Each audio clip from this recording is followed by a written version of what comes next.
Tuesday. I can't believe how quickly the weeks are flying by, but it's Tuesday, 12:30, and hello to everybody. I'm so excited that you're joining us today for this week's episode of the Mindset Michele TV show.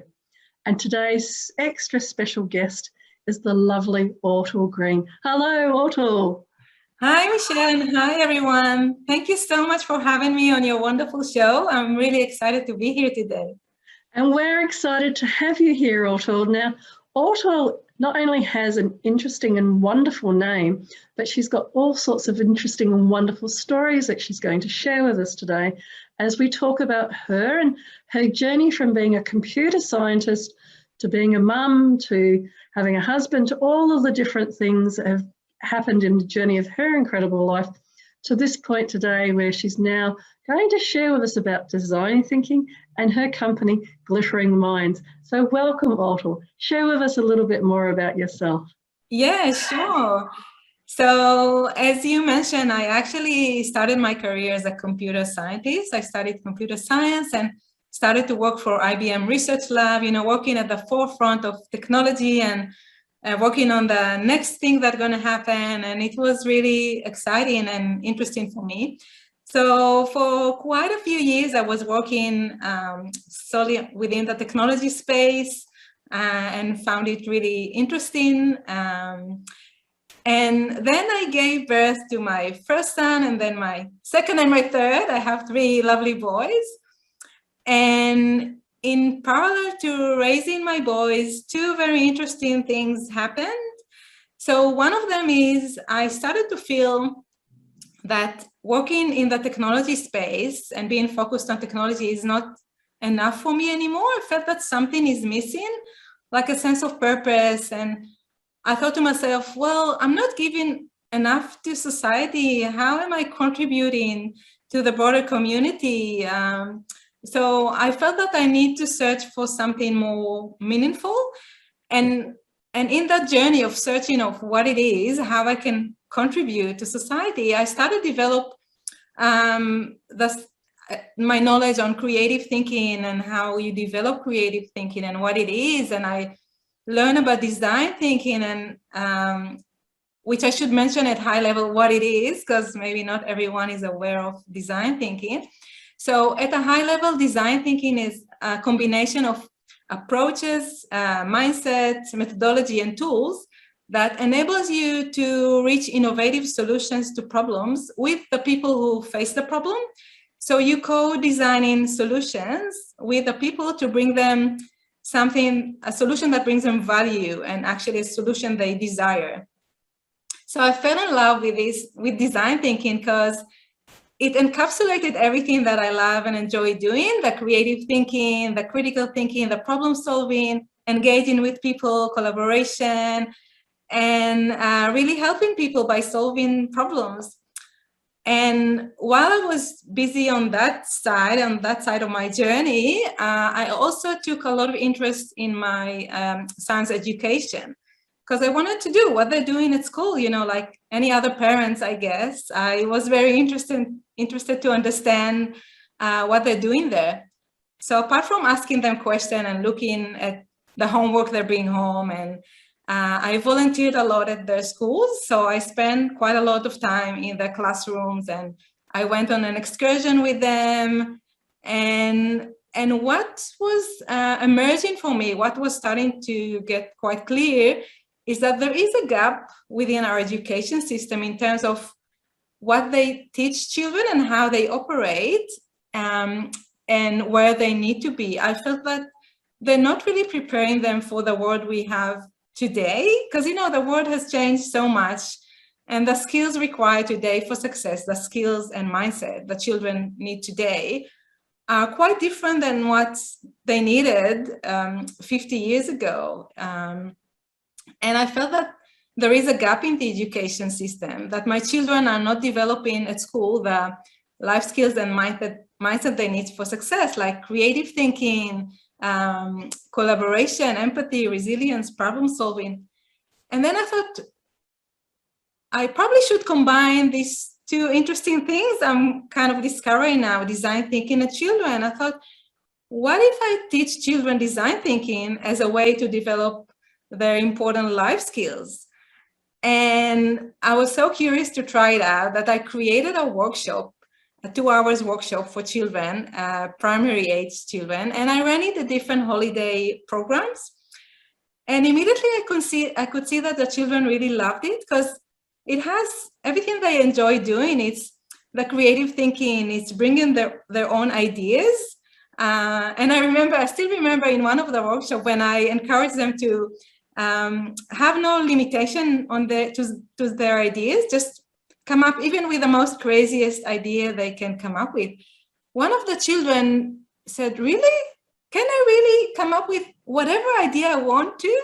And I said, "Yes, of course, please do."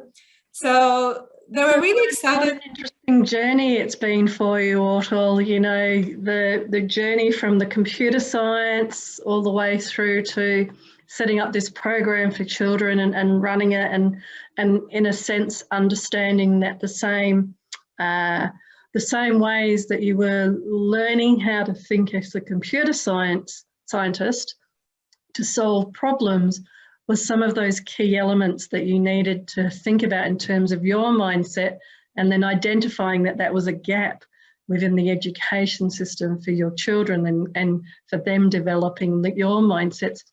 So I'm really interested, because you've obviously thought about mindset and thought about problem solving quite a lot. So for a lot of the people who are watching today and might not necessarily have specialised or worked in this area, I'm sure that they would be quite interested in, what do you think is success then? What does success mean to you? It's a very big question, Michele, which has lots of layers.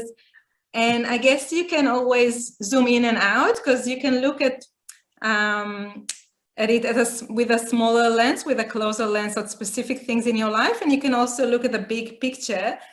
So I would kind of zoom out a bit and say that for me, success, firstly, as a parent, success for me would mean to raise well-rounded, confident, happy children. This is definitely a big goal for me as a mother. And also the other thing is to really feel that I make a difference in the world, that I really contribute to other people and help other people be successful. Because basically we all interlinked and intertwined with each other. And I think by helping others become successful, helping them on their journey, I'm actually achieving the best. It's the best goal, right? It's the best outcome that you can hope for from the time we have here on planet Earth. Yeah, and I hear that a lot from people, especially people like yourself that are in some sort of service role. And I know people think of service industries more as, you know, like McDonald's or something. But I think anybody that's coaching and running your types of programs or our types of programs is in those service roles. So it's really lovely to hear that you define success as success with your children, becoming great people, and with the people that you help with what you do in the world and your company does in the world in terms of creating those success mindsets. So that's a beautiful way of looking at success. And I know that as we were preparing for today, there are a number of different tips that you thought might be important or helpful to people watching. Can you describe some of those tips, especially from that mindset lens around design thinking? What is it that people can use in terms of design thinking to create a more successful mindset? Yeah, definitely. So the first one is believing in yourself. And this is tied closely with design thinking, because when you learn and practice design thinking, you basically learn the tools and the right approach to solve problems. And then you develop that creative confidence that you can solve any problem, because you have the tools in your belt and the right approach. And by the way, I hear that from teachers that participate in Glitter in Mind program, how their students are not shying away from difficult problems anymore, because they know how to approach it and they know what the steps they need to do in order to solve the problems. So believing in yourself is a big part of mindset for success. And I guess that example you were using earlier with the child that was saying, oh, I can actually do this, you know, that that recognition, and it's so important for children to be able to learn as they go along, you know, that they're supported in what they do, and that to believe in themselves, even if they're not always successful doing it, but to believe that they're taking the actions and moving towards what they want is the important part. Exactly, that's true. Giving them the confidence that they know what the steps that they need to take in order to get somewhere. That's true. The second one that I would say is having a bias for action, because often I hear people sharing with me their ideas, their goals, their aspirations. And 1 year later, 2 years later, 3 and 4, 5 years later down the line, when I continue having conversation with them, they still haven't done anything to reach that goal.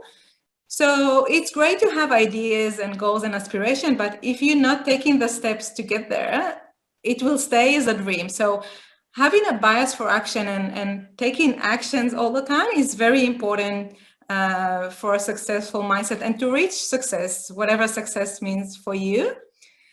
I couldn't agree more, and a large part of that bias, and I like how you phrased it, the bias for action, is I think it's like exercise or like any kind of habit that you form.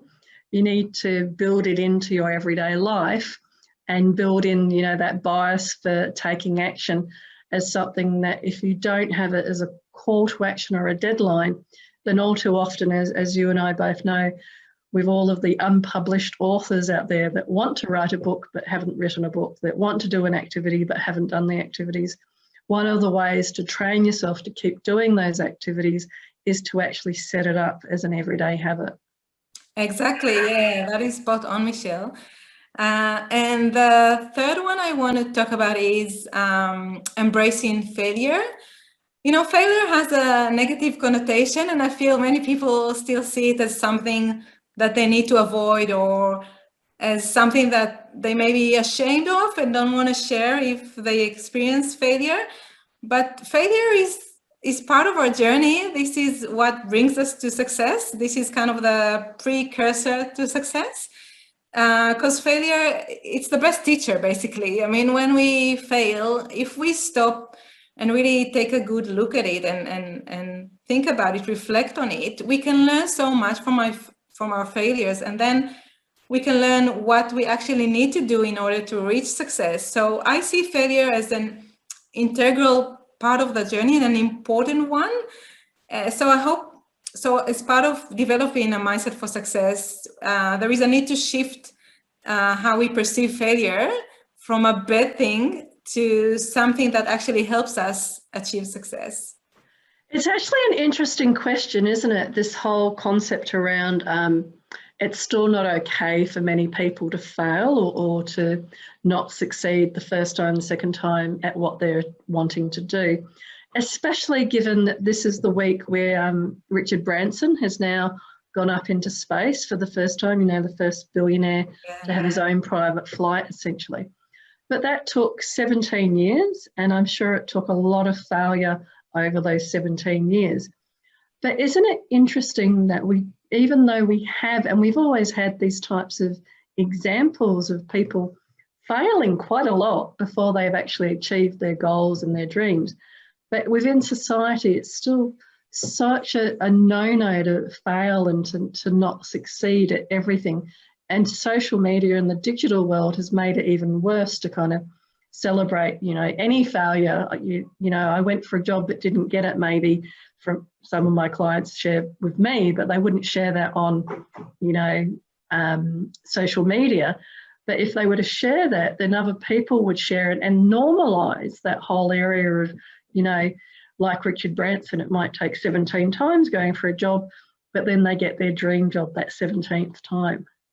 Yeah, that is so true. And we're still not there, and it's a shame because, like you said, if people will talk about it more openly and embrace it, and then that will become the norm, and it will become okay, and it will become part of the journey. Because all of us face failure. I mean, I don't know any one person that hasn't failed in many different things. So why are we trying to hide it? This is just part of our journey, and we should accept and embrace it. So I'm hoping maybe out of that discussion, maybe people will feel more comfortable and confident to share their failure, so others can learn from that as well. Well, and that's one of the reasons why I love doing this show, because we can help. This is one of the ways that we can normalize.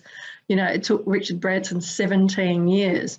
So if it takes you 17 days or weeks to get the dream job, then, you know, you're still better than Richard Branson. So, you know, when you compare it in that sort of perspective, people can change their mindset and can change their thinking. It's just using examples and reframing them to support you with your journey, whatever that may be. Yes, for sure. And actually that leads me to the fourth tip, which I wanted to share, which is seeing obstacles as opportunities.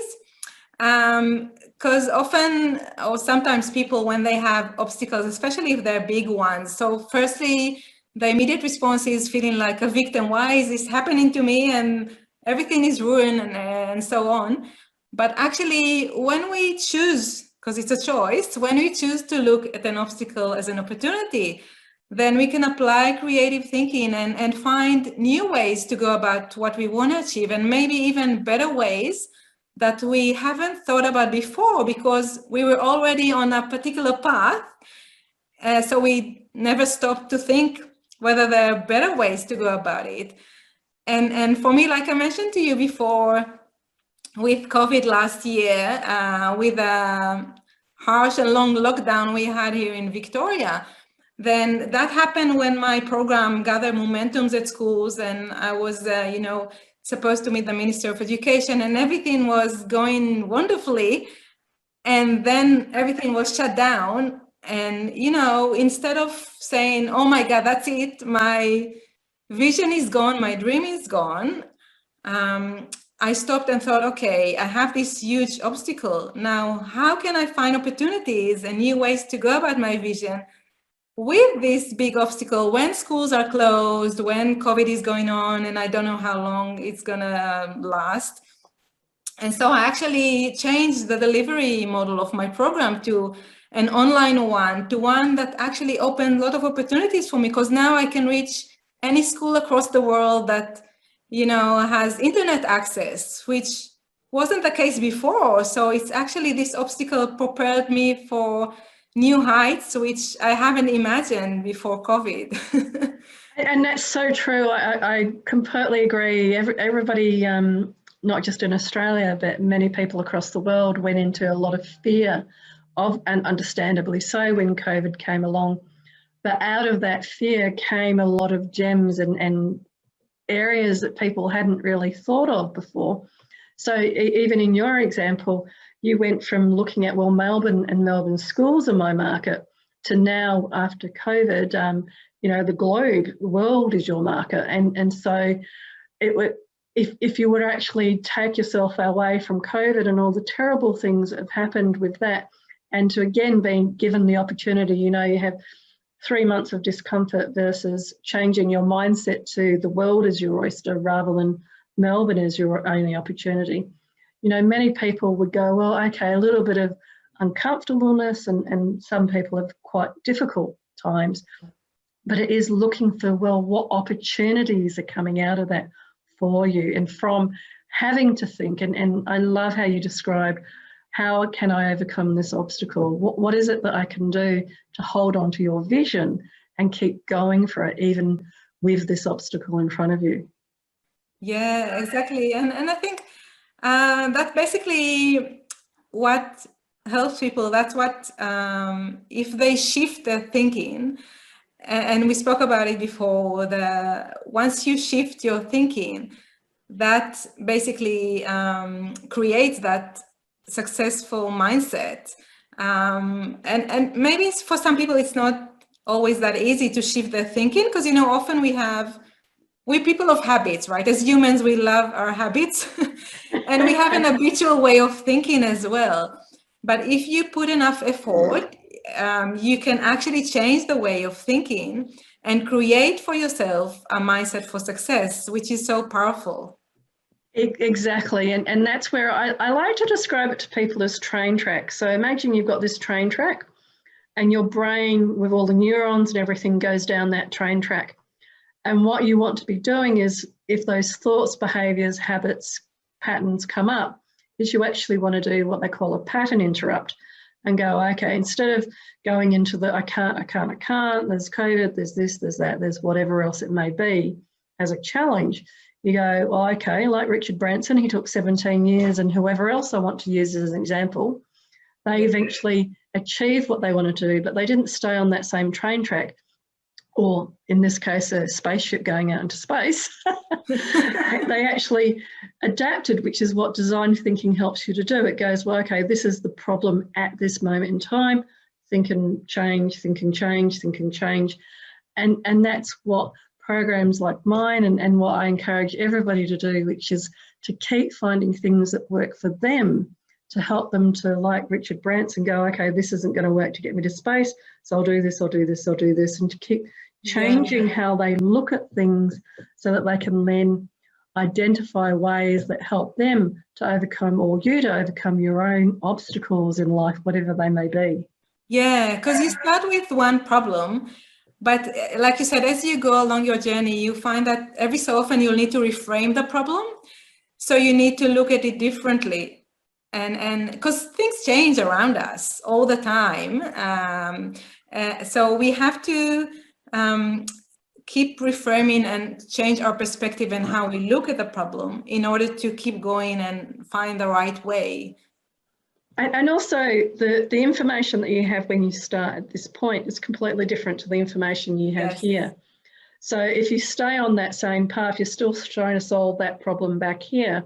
And that's why you want to keep shifting and changing. And I've worked in corporate space and transformation for many years, and it's fascinating, you know, whether it's the COVID Safe app from the government, the federal government, that they're still spending $100,000 a week on, that doesn't work and nobody's using. So they're still on that kind of trajectory, instead of adapting and going, well, it's not been adopted, it doesn't work, what do we do, what do we do, what do we do? Yeah. So, you know, another wonderful example where design thinking could help them in very practical ways to break out of doing the same thing over and over and getting the same result. Yeah, exactly. It's called path dependence, where you choose to go on a particular path. And because you chose it already based on some information you had before, you keep going without stop to think and look, is that the right way to go?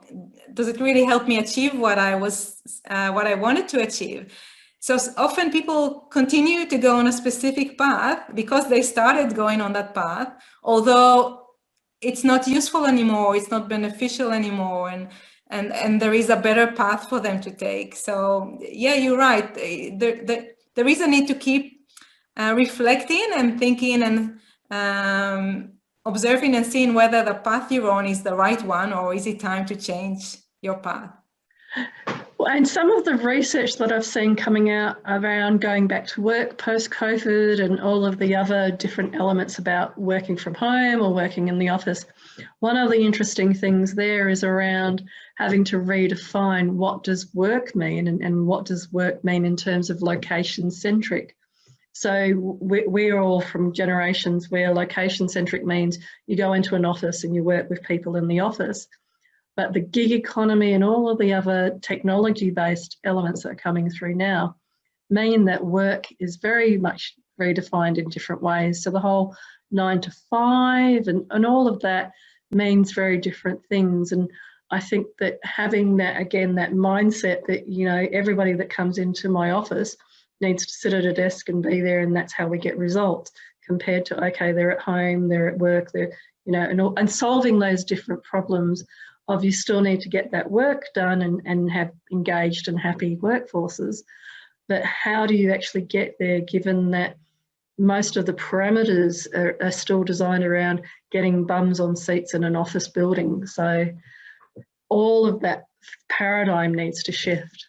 Yeah, and this is where you need to be open-minded, because some still think that if you're not at the office between 9 to 5, then you're not doing the work. So this is where we need to be open-minded of different ways and different approaches, and because things change, and you're right. And COVID, I think, pushed that even further, because that trend started before COVID, but now with COVID, it's pushed it way, way far. And I think more and more organizations realize now that we're not going back to the way we used to work. This is a new reality, a new world, and we need to cater for different ways of working, and different people will have different preferences as well. And well, if you think of it even down to key performance indicators, and in HR, you know, absenteeism, the number of people away sick for whatever reason, would have been a big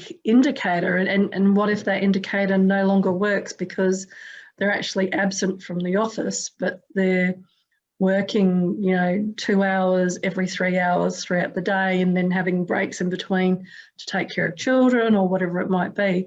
So they're actually present, but in a very different form and in a different way to what they've been measuring and reporting on before.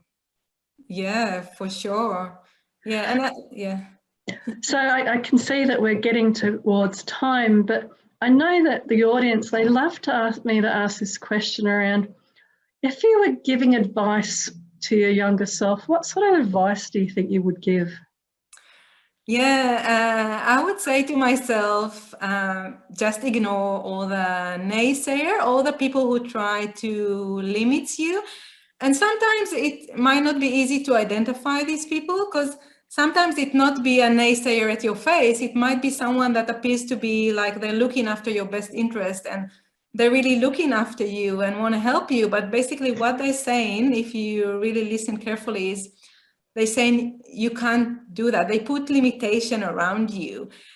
And I think it's important just to understand that this is what they're saying, and ignore it, and believe in yourself and continue on that path and do what you believe you need to do, and what you you know, reach further and higher. Don't let anybody else put boundaries around you. That's what would have said to myself. Yeah. That's such a wonderful perspective of looking at things. And one of the things I didn't learn until I was a bit older as well was around cocooning ideas. So it's very natural for many people to go, oh, I've got this great idea, I want to go do this, this and this. And then what happens is you get all of the different opinions and thoughts, etc. And that can dilute your initial enthusiasm and energy around it. So I agree, you know, sometimes it's not maybe just not sharing it with everybody as well, and more of that cocooning. So that what I do a lot with my clients is talk about sitting with it. So, you know, you want to make this major decision in your life or for your business. So if you were to sit with that decision for a little while, what does it feel like? What would it look like? What would it sound like? Whereas if they share that idea or share that, you know, business decision with a wide range of people, they'll get everybody's experiences and they'll get everybody's insights, but it may actually, like you're saying, detract from their passion or enthusiasm about going and doing it. And as you can see, when you look at a lot of different case studies or examples in business, even if there was a product that existed previously, if somebody comes along with a better product, and that's where, you know, the greatest example is always, you know, the car replaced the horse, but what customers were asking for was a faster horse. So yes. If he had have been asking all his friends, they would have said, oh no, people won't move away from their horses because, you know, they've invested money in this and that. So I think that that's a really good insight. And if people wanted to get hold of you and to talk some more about these fabulous programs that you're running for schools, what's the best way to contact you? So obviously via LinkedIn is a good way to reach out and start a conversation, or through my website, glitteringminds.com.au. Either way, whatever is more convenient for people. And Ortal, O-R-T-A-L. So just, I'll say it out loud as well, so that if people are listening in, they also can see that O-R-T-A-L, green is the name to look for on LinkedIn. Well, it's been such a pleasure having you on the show today, Ortal. Oh, thanks, Michelle. I really enjoyed our conversation, and thanks again for having me. And thank you to everybody watching today. It's been my pleasure, as always, to have a fabulous guest again on this week to share more insights into how to create a successful mindset. And I hope that these tools and insights really help you to get through whatever's going on in your life today, to take action like we were talking about earlier. And from my heart to your heart, be great, be fabulous, and be you.